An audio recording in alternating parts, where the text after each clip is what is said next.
आणि यानंतर पुढच्या बातमीकडे वळूयात। अहिल्यानगर पुणे रस्त्यालगत असलेल्या तुळापुरातील एका फार्म हाऊसमध्ये सुरू असलेल्या प्रोजेक्ट एक्स नावाच्या रेव पार्टीवरती पुणे पोलिसांच्या गुन्हे शाखेने पहाटे छापा टाकला।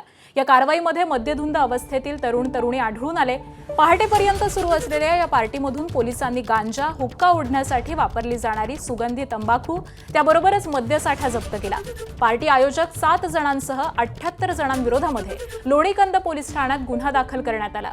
29 जणांच्या रक्ताचे नमुने घेतलेत। पोलिसांनी या कारवाईमध्ये 85 लाखांचा मुद्देमाल देखील जप्त केलाय। तर तुळापुरातील एका फार्म हाऊसवरती प्रोजेक्ट एक्स नावाची रेव पार्टी सुरू होती। याबाबतची माहिती गुन्हे शाखेच्या पथकाला मिळाली।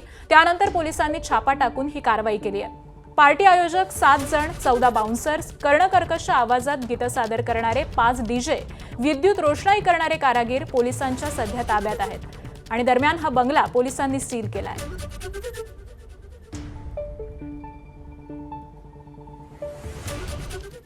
पुण्यातील एका हाऊस पार्टीवरती पोलिसांच्या धाडीदरम्यान काही तरुणांनी पोलिसांच्या ताब्यात असताना आफ्टर पार्टी पोलिसांसोबत अशा कॅप्शनसह सोशल मीडियावरती व्हिडिओ आणि स्टेटस ठेवल्याचा प्रकार समोर आलाय।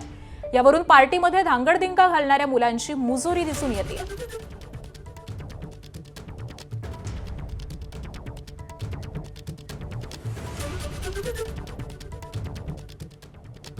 आणि दरम्यान पुणे पोलीस आयुक्तांनी रेव पार्टी संदर्भामध्ये नेमकी काय प्रतिक्रिया दिली आहे ती देखील जाणून घेऊयात।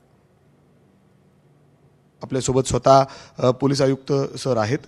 एक गोपनीय माहिती आम्हाला मिळाली होती की काही लोक अशा प्रकारची एक इलिगल पार्टी आयोजित करत आहेत। त्यामध्ये अशी पण इन्फॉर्मेशन होती की त्यांच्याकडे FL3 लायसन्स आहे, ते 11 साडे 11 वाजेपर्यंतचे आहे, परंतु उशिरापर्यंत चालणार आहे। त्यांनी पूर्ण आयोजनमध्ये जे व्हेन्यू आहे त्यांनी लोकांना डिस्क्लोज केला नव्हता आणि शेवटचे क्षणी त्यांनी हे व्हेन्यू डिस्क्लोज केला। अशा प्रकारच्या आयोजनामुळे हे नक्कीच ज्यावेळी इन्फॉर्मेशन आली हे लक्षात आली की काहीतरी गैरकायदेशीर होणार आहे। म्हणून क्राईम ब्रांचची एक टीम फॉर्म करण्यात आली होती आणि तिथे एक ट्रॅप लावून आमचे लोक बसले होते। सर, तो बंगला आणि डीजे जे 1 कोटीच्या वर आहे, एक लाऊड साऊंड त्या ठिकाणी होतं, हे सुद्धा आपण जप्त केलंय। बरोबर आहे, ते पण जप्त करण्यात आलेली आहे आणि ते जे ठिकाण आहे ते पण सील करण्यात आलेली आहे। बारीक त्याचे टेक्निकल डिव्हाइसेसची मदतीने आणखी ते पूर्ण परिसराची झडती पण घेण्यात येत आहे आणि अत्यंत कडक आणि अत्यंत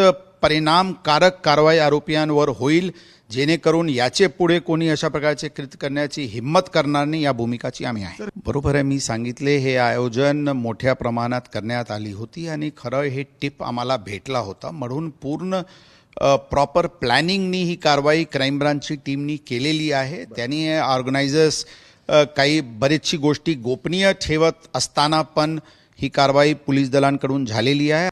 कॅमेरामन राजेश बिडकरसह मी मिकी घई, ABP माझा।